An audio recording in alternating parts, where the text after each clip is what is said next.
The morning of September 17, 1944, dawned grey and cold over the English countryside, with mist clinging to the runways of Thorpe Abbott's airfield like ghosts reluctant to fade. In the pre-dawn darkness, mechanics moved between the hulking silhouettes of B-17 flying fortresses, their breath visible in the crisp air, as they performed final checks on engines that would soon carry young men into the heart of enemy territory.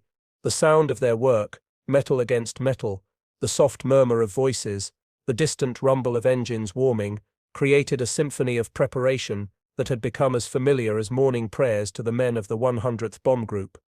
Among these shadows moved Sergeant John Miller, a man whose quiet presence seemed to blend seamlessly with the early morning mist.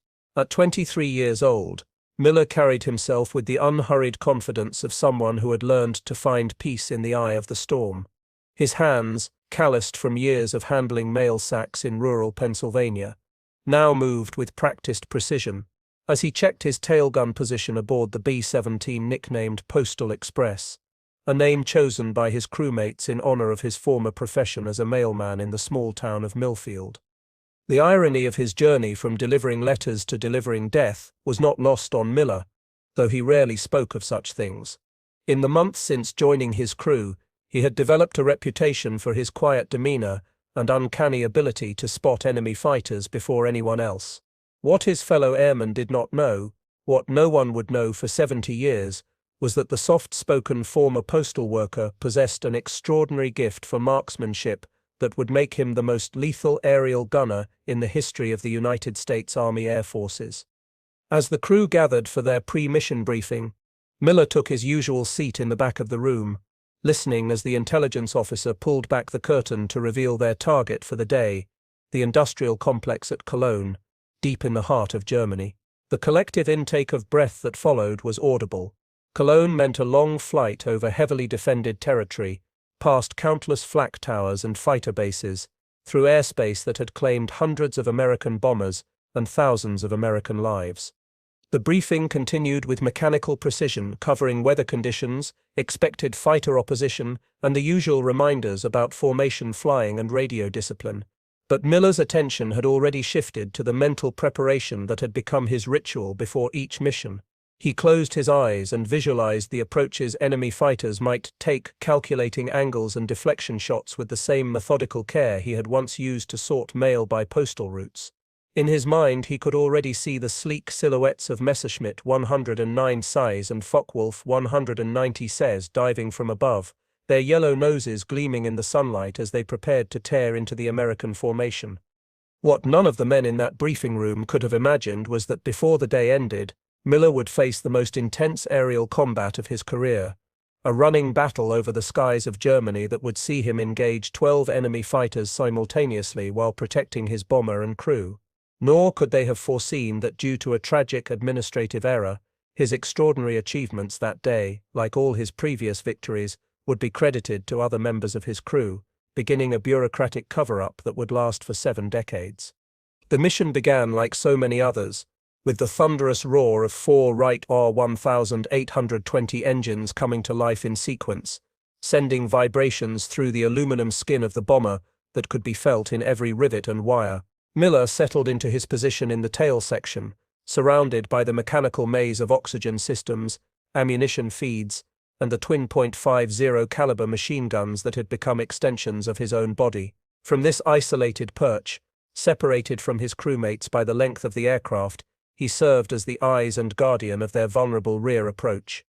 If you find yourself drawn to these forgotten stories of courage and sacrifice, please consider joining us on this journey through the untold chapters of history where ordinary people faced extraordinary circumstances with quiet heroism that deserves to be remembered. The takeoff was routine, a careful choreography of 36 bombers lifting into the grey English sky, forming up into the combat box formation that would carry them across the North Sea and into occupied Europe. Miller watched through his small window as the English coastline fell away below, replaced by the grey waters of the Channel and then the occupied territories of the Netherlands. Each mile deeper into enemy territory brought them closer to the invisible web of German defences, a network of radar stations, fighter bases, and anti-aircraft guns that had been built specifically to destroy aircraft like theirs. As they crossed into German airspace, Miller began to feel the familiar tension that preceded combat, not fear exactly, but a heightened awareness that seemed to slow time and sharpen every sense. Through his headphones came the steady chatter of radio communications, reports from other crew positions, and the occasional warning about flak bursts ahead. But Miller had learned to filter out everything except the essential information, maintaining a state of calm alertness that would allow him to react instantly when the time came. The first sign of trouble came as they approached their initial point, the navigation checkpoint that marked their turn toward the target. Miller spotted them first, tiny specks against the blue sky, still miles away but growing larger with each passing second. His voice came across the intercom with characteristic calm: bandits, 6 o'clock high, climbing. The specks resolved into the unmistakable silhouettes of Focke-Wulf 196, their radial engines gleaming in the afternoon sun as they climbed to intercept the American formation. What followed was a masterpiece of aerial combat that would have been celebrated in newspapers and newsreels across America, had anyone known it was happening. The German fighters approached in a coordinated attack, diving from the sun in groups of 3 and 4, their cannons and machine guns creating deadly streams of fire that filled the sky around the bomber formation. Miller's response was immediate and devastating. His guns spoke with measured precision, each burst calculated to intercept enemy fighters at the exact moment when their attack runs made them most vulnerable. The first Focke-Wulf fell to Miller's guns as it pulled out of its dive, the pilot's desperate attempt to escape taking him directly across Miller's field of fire. 50 caliber rounds found their mark, stitching a line of destruction along the fighter's wing route that sent it tumbling earthward in a trail of black smoke. The second kill came moments later as another 190 attempted a beam attack from the side, only to find Miller had anticipated the maneuver and was already tracking the target with deadly accuracy. As the battle intensified, more German fighters joined the fray, until Miller found himself facing the impossible scenario of 12 enemy aircraft attacking simultaneously from multiple directions. This was the moment that would define not only the mission but Miller's entire combat career, a test of skill, courage, and tactical innovation that would push him beyond the limits of what anyone believed possible for a single gunner. The key to Miller's success lay not just in his natural marksmanship, but in a revolutionary technique he had developed during his months of combat experience.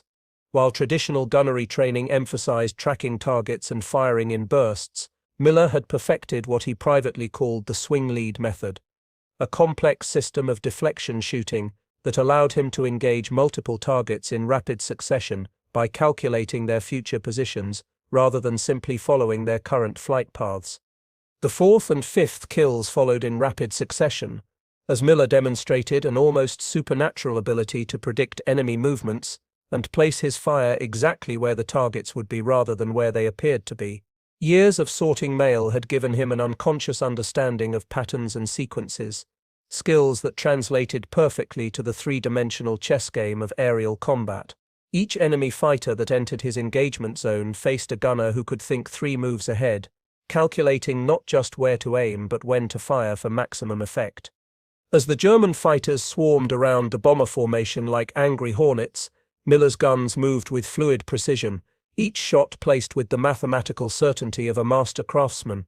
His third kill of the day came as a Messerschmitt 109 attempted to attack from below, the yellow spinner of its propeller catching the light as it climbed toward the bomber's belly. Miller's burst caught the fighter just as it reached the apex of its climb, the pilot's overconfidence in his aircraft's speed proving fatal as the .50 caliber rounds tore through the engine cowling and cockpit. The bombing run over Cologne proceeded with mechanical precision, the bombardier releasing their payload of high-explosive bombs over the designated industrial targets, while Miller scanned the sky for any sign of renewed enemy activity. The flak was intense, filling the air with deadly black bursts that sent shrapnel rattling against the bomber's aluminum skin like hail on a tin roof. Through it all, Miller remained at his post, his guns ready for any German fighter brave enough to attempt an attack through the anti-aircraft fire. By the time the German attack began to waver, Miller had claimed 7 enemy aircraft destroyed, with several more damaged and fleeing the battle. The skies around Cologne, which had been filled with the chaos of combat just minutes before, gradually cleared as the surviving German fighters broke off their attacks and headed for home. The American formation, bloodied but intact, continued toward their target, with Miller maintaining his vigilant watch from the tail position. The return journey to England was a study in controlled tension, with every mile bringing them closer to safety while maintaining the constant threat of enemy interception. Miller had learned that German fighters often waited for damaged bombers to straggle behind the formation, making them easier targets for coordinated attacks. His vigilance during these vulnerable moments had saved countless lives, though his contributions remained invisible to official records and combat reports. The landing at Thorpe Abbotts was routine, though Miller could feel the difference in the aircraft's handling that indicated battle damage from the flak and fighter attacks. As the bomber rolled to a stop on the hard stand, he began the methodical process of securing his equipment and preparing for debriefing, a ritual that had become as familiar as breathing after months of combat operations. As the English coastline finally appeared through the late afternoon haze, Miller allowed himself a moment of quiet satisfaction. Another mission completed, another crew brought home safely, another day of survival in a war that had already claimed too many good men. The familiar landmarks of East Anglia passed below, the patchwork fields, the ancient villages, the network of airfields that had become home to thousands of American airmen far from their own shores. What Miller could not have known, as he climbed down from his tail gunner position that September evening, was that the administrative officer responsible for recording combat claims had made a critical error in the mission report. Through a combination of damaged radio equipment and confusion during the intense battle, Miller's 7 confirmed kills were attributed to other members of the crew, beginning a pattern of misfiled reports that would continue throughout his combat tour.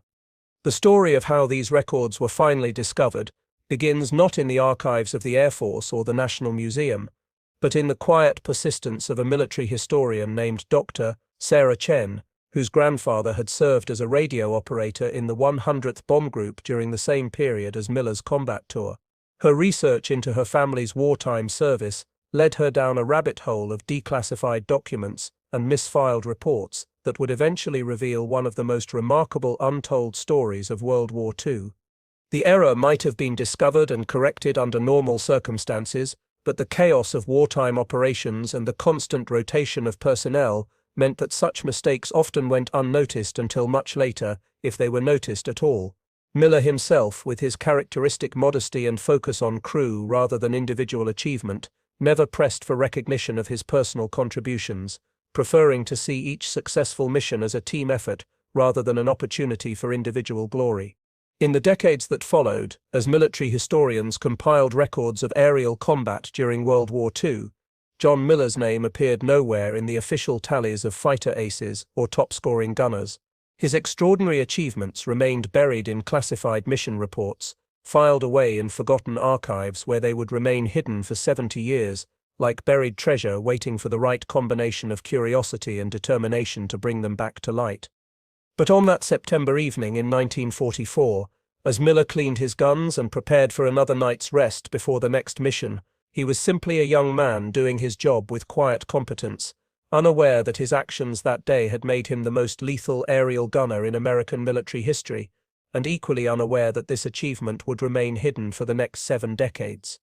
The transformation of John Miller from a small-town postal worker to a master of aerial combat had not happened overnight, but through a journey that began in the rolling hills of rural Pennsylvania, where the rhythms of daily life moved with the steady predictability of mail routes and seasonal changes. Born in 1921 in the small community of Millfield, Miller had grown up during the Great Depression, when every job was precious and every paycheck represented the difference between security and uncertainty for families struggling to make ends meet. His father, Thomas Miller, had worked for the Pennsylvania Railroad for 37 years, a man whose understanding of punctuality and precision would profoundly influence his son's approach to everything from delivering mail to engaging enemy aircraft. From his earliest memories, John had absorbed lessons about the importance of reliability, attention to detail, and the quiet satisfaction that came from completing difficult tasks without fanfare or recognition. These were not the qualities typically associated with combat heroes, but they would prove essential to his extraordinary success as an aerial gunner. His grandfather, a veteran of the Great War who rarely spoke of his experiences in France, recognized something special in the boy's shooting ability.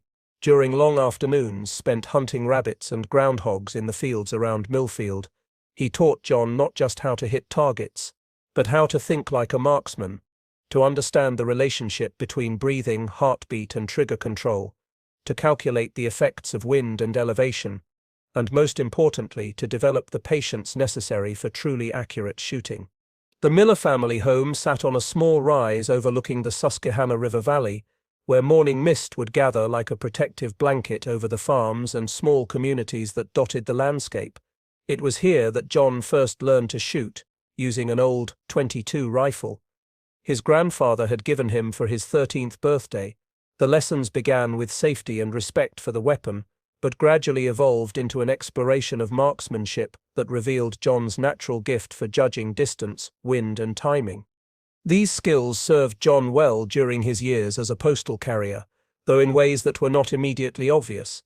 The job required him to navigate rural routes in all weather conditions, developing an intimate knowledge of the countryside and an ability to judge distances and conditions that would later prove invaluable in aerial combat. More importantly, it taught him to work alone for long periods, making independent decisions and maintaining focus despite isolation and repetitive tasks.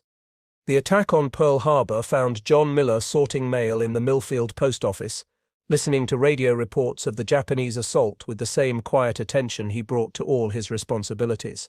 Unlike many young men who responded to the news with immediate outrage or excitement, Miller's reaction was characteristically measured and thoughtful. He finished his route that day, delivered every piece of mail to its proper destination, and only then went home to discuss with his parents his decision to enlist in the Army Air Forces. His choice of service branch surprised many who knew him, since Miller had never shown particular interest in aviation and had only rarely traveled beyond the boundaries of his home county. But something about the reports of aerial combat over Europe had captured his imagination, perhaps the idea that marksmanship skills honed in Pennsylvania hills might find application in the skies over Germany. His parents, while proud of his decision to serve, worried about sending their quiet, studious son into what newspaper reports described as the most dangerous assignment in the military. The journey from Millfield to basic training at Lackland Air Force Base in Texas represented the first time Miller had traveled more than 100 miles from home, and the culture shock was immediate and overwhelming. The Texas heat, the constant noise and activity, the pressure to conform to military routines, all of it challenged his preferred methods of working alone and at his own pace. Yet somehow he adapted, finding ways to excel in the structured environment, while maintaining the inner calm that had always characterized his approach to difficult situations. Gunnery school at Harlingen Army Airfield proved to be the crucible where Miller's natural talents were refined into deadly precision. The training began with basic weapons familiarization, learning the mechanical operation of the .50 caliber Browning machine gun that would become his primary weapon in combat. The guns were massive compared to the hunting rifles he had used in Pennsylvania, but the fundamental principles remained the same: sight alignment, breathing control, trigger squeeze, and follow-through. What set Miller apart from his fellow trainees was not just his accuracy, but his ability to adapt quickly to the three-dimensional challenges of aerial gunnery. While other students struggled with the complexities of shooting at moving targets from a moving platform, Miller seemed to intuitively understand the geometric relationships involved. His instructors noted his unusual ability to calculate deflection angles, the precise amount of lead required to hit a target crossing his field of fire at various speeds and distances. The training aircraft used for gunnery practice were old, tired machines that had been relegated to training duty after years of hard use. Flying in the rear gunner position of these planes, Miller experienced for the first time the sensation of engaging targets while buffeted by wind and engine vibration, surrounded by the noise and confusion that would characterize actual combat conditions. His performance during training exercises was remarkable, though not in ways that immediately caught official attention. Military training emphasized conformity and adherence to established procedures, while Miller's approach was quietly innovative, incorporating subtle modifications to standard techniques that improved his effectiveness without obviously violating regulations.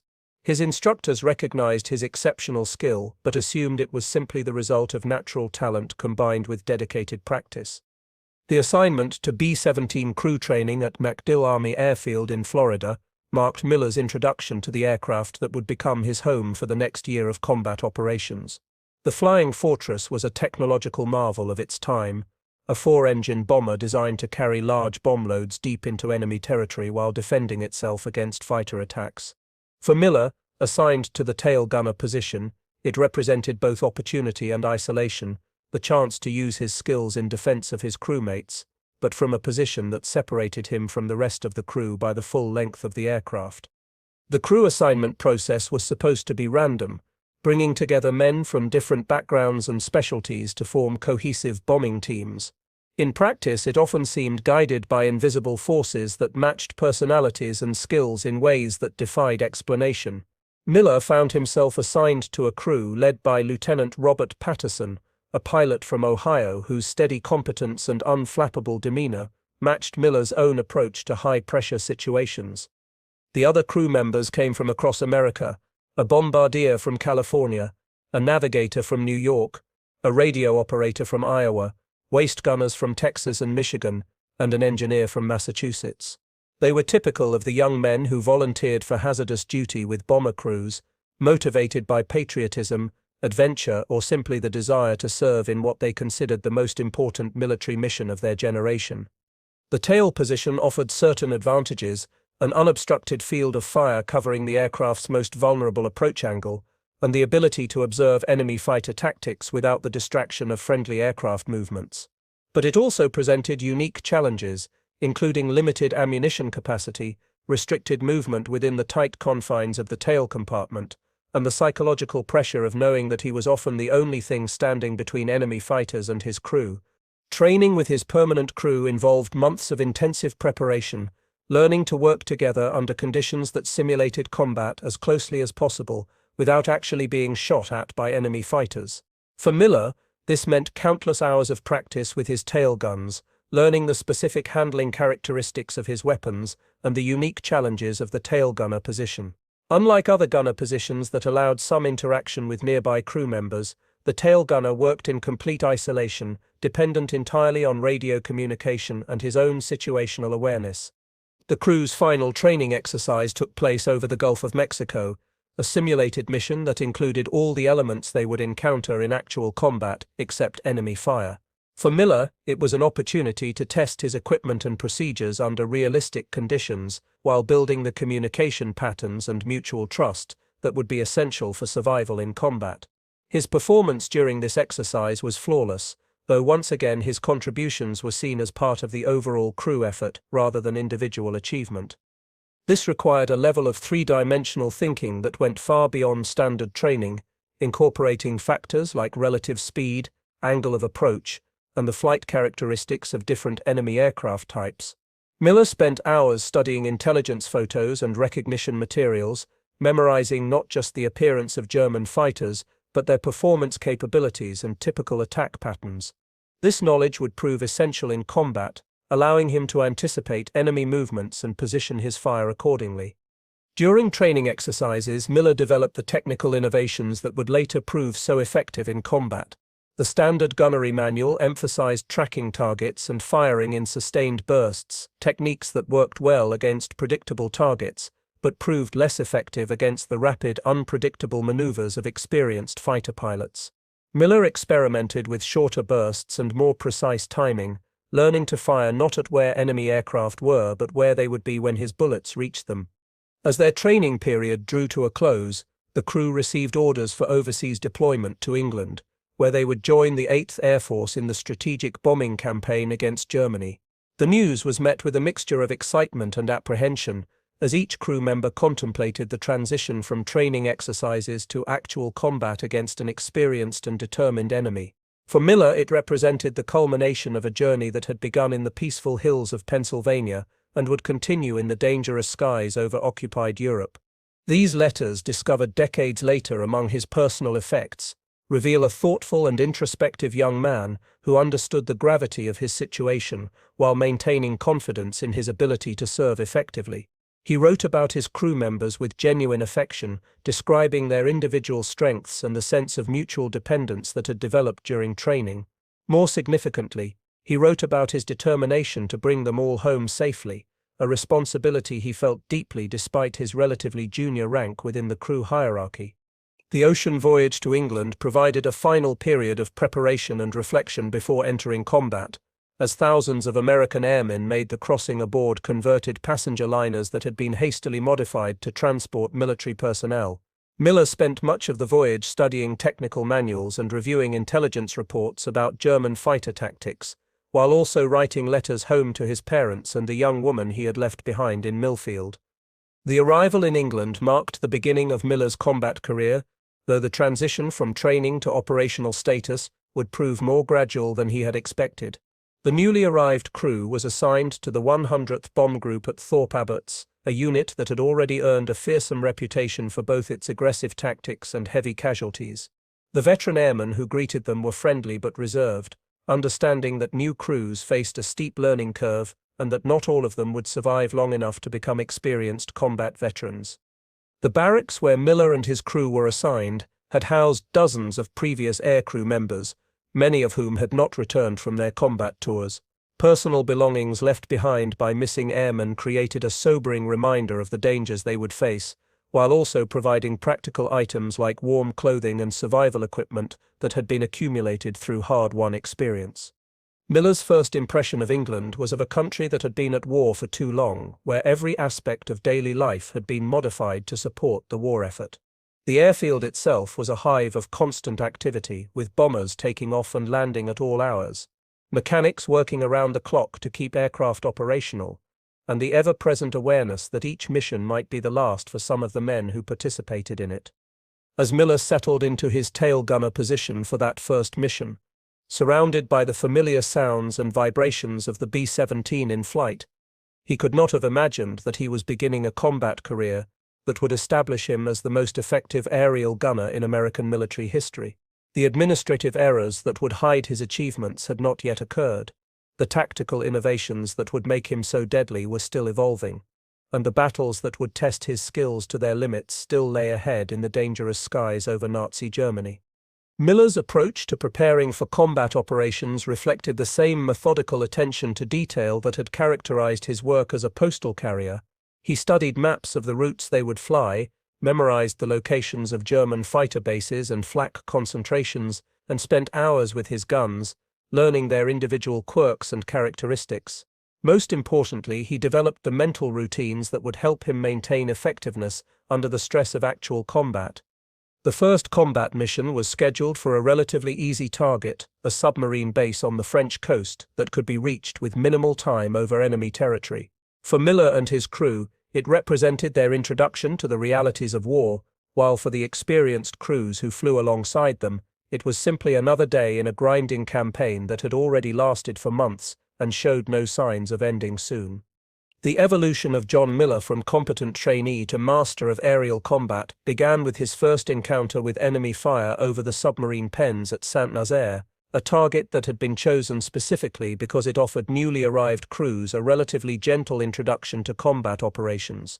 The mission briefing had emphasized the expected light resistance and minimal fighter opposition, descriptions that proved optimistic when German coastal defenses opened fire with devastating accuracy as the American formation approached the target. Miller's baptism by fire came not from enemy fighters as he had expected, but from the black bursts of flak that began exploding around their formation while they were still miles from the target.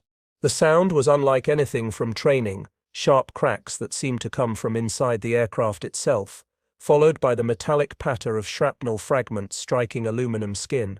Through his small rear window, Miller watched other bombers in the formation disappear momentarily behind clouds of black smoke, some emerging intact while others showed visible signs of damage.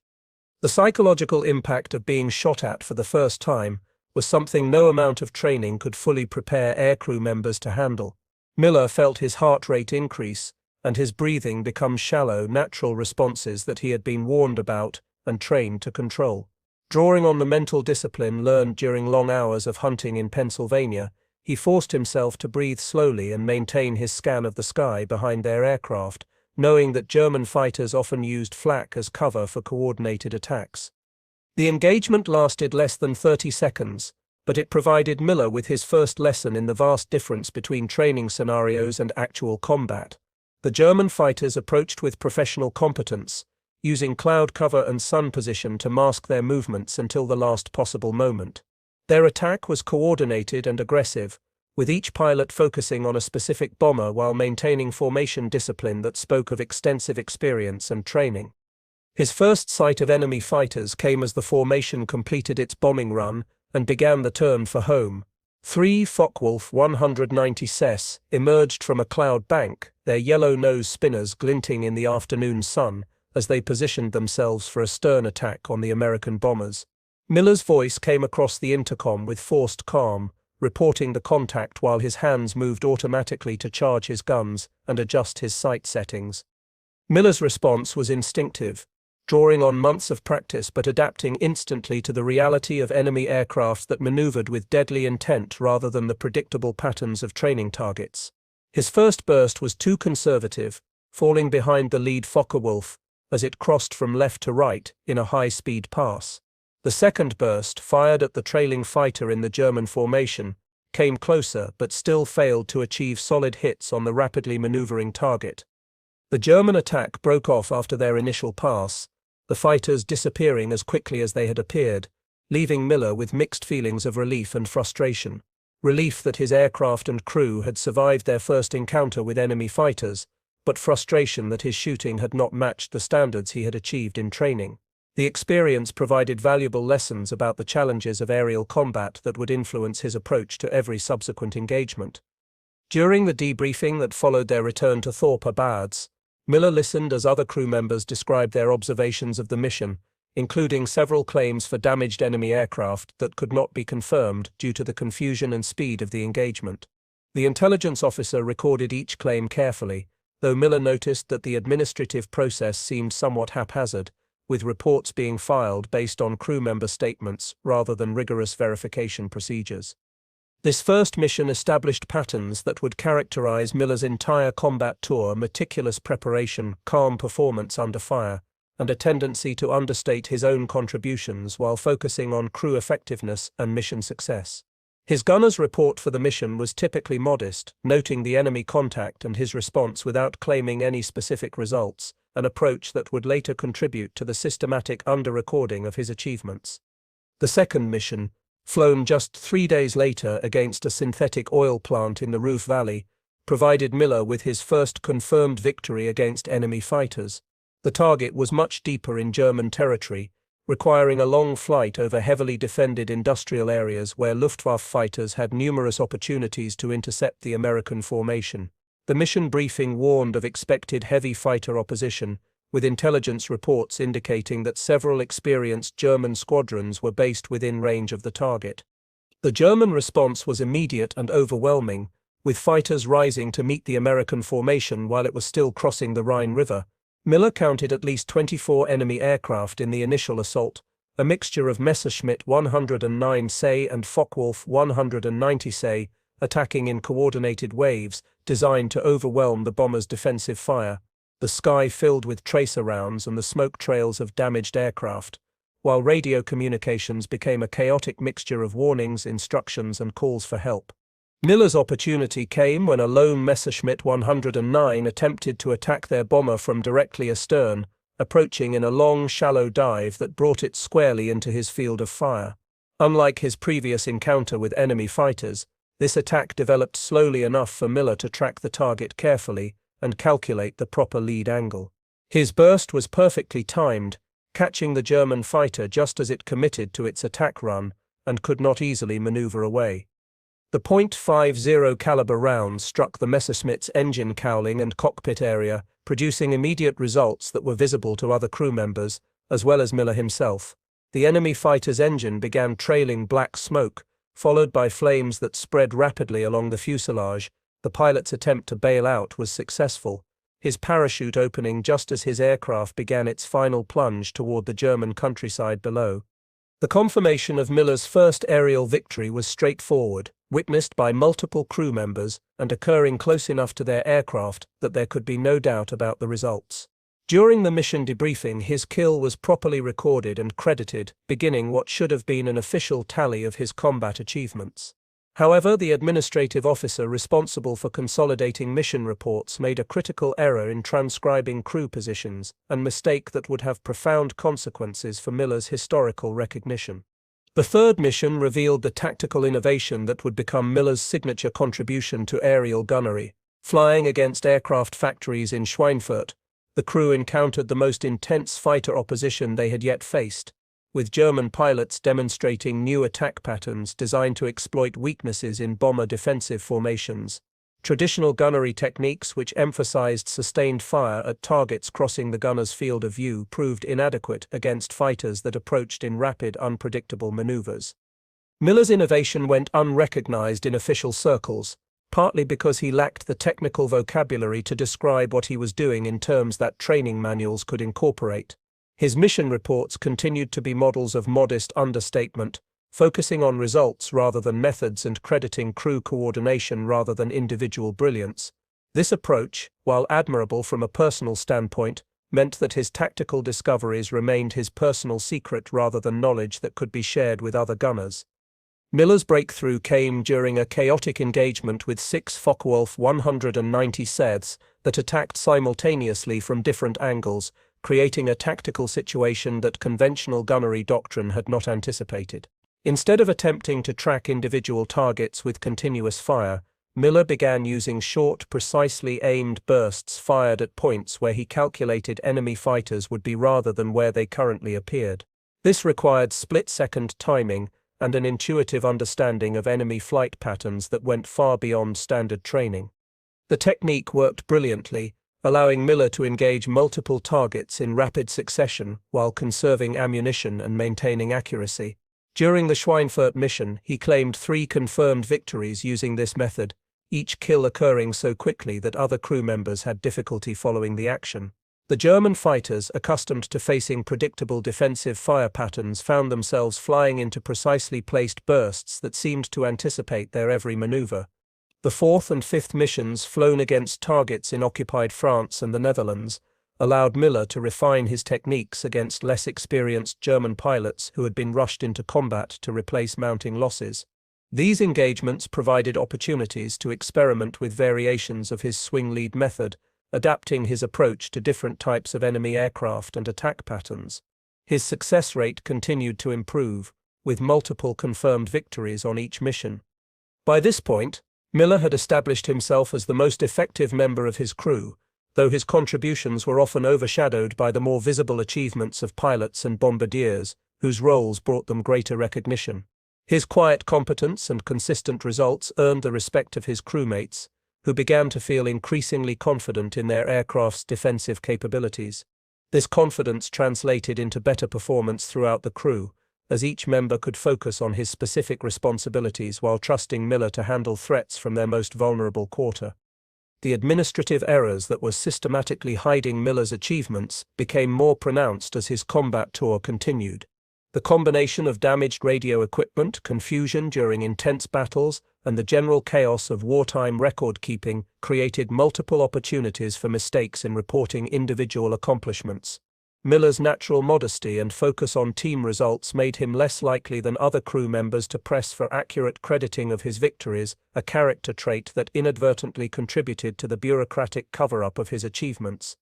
Mission reports from this period, discovered decades later in military archives, reveal a pattern of systematic misfiling that defies explanation except as the result of extraordinary coincidence or deliberate obfuscation.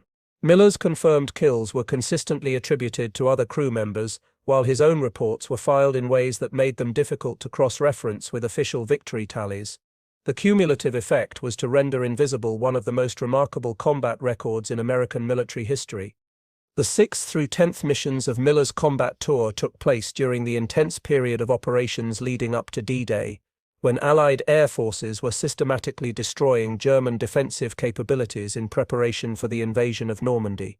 These missions required flights over heavily defended targets in France and Belgium, where German fighters operated from familiar territory with extensive ground support and repair facilities.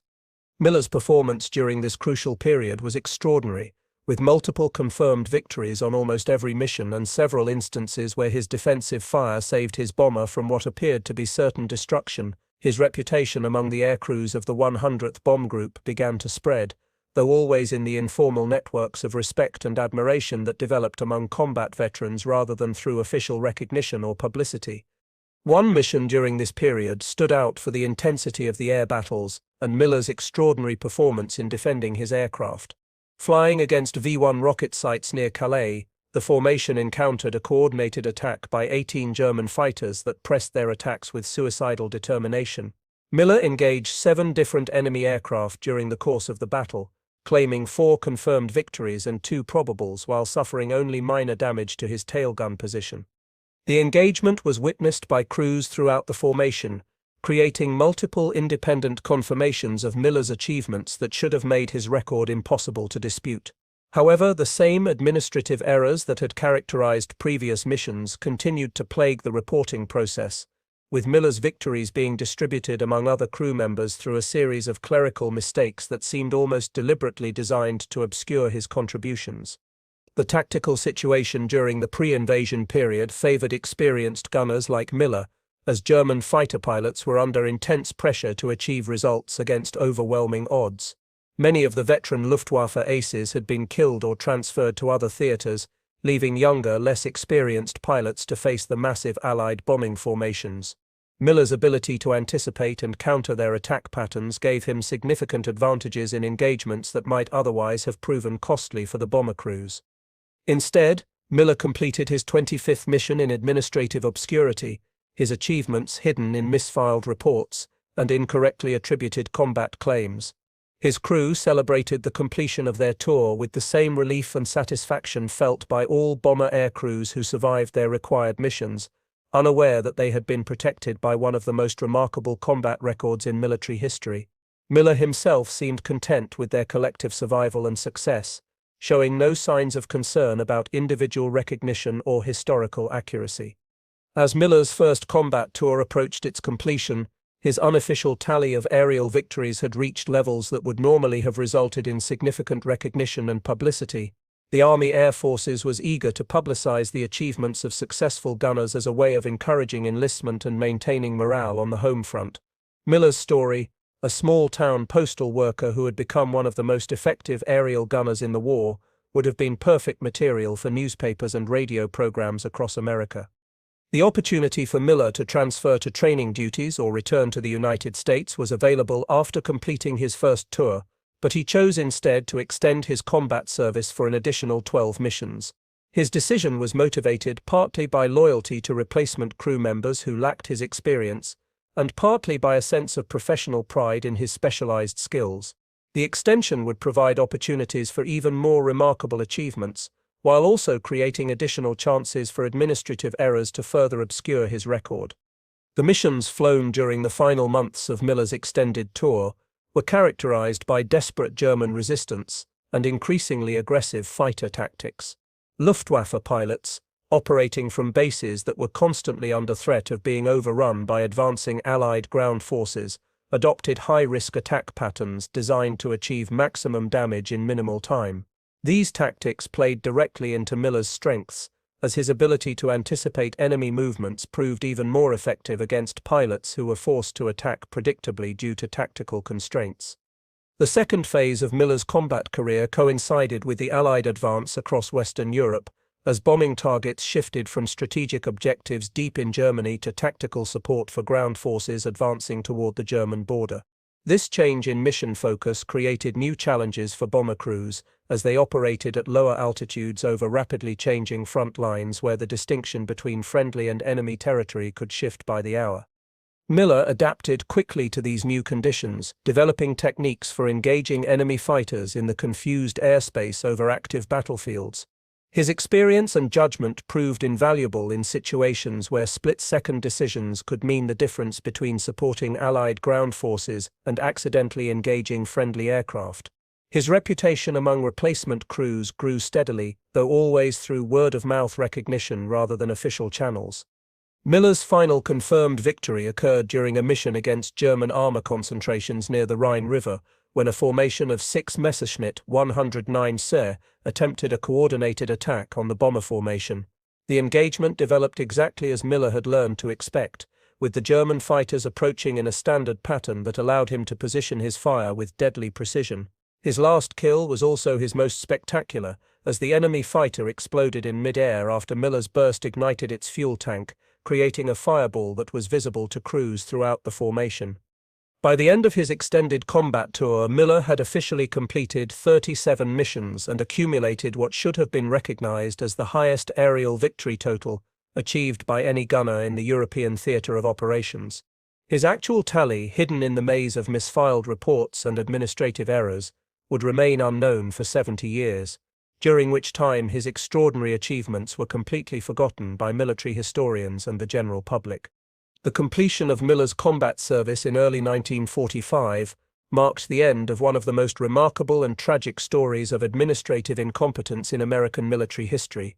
A young man whose skills and dedication had saved countless lives and contributed significantly to Allied victory returned to civilian life without recognition, while his achievements remained buried in classified files that would not see the light of day for decades.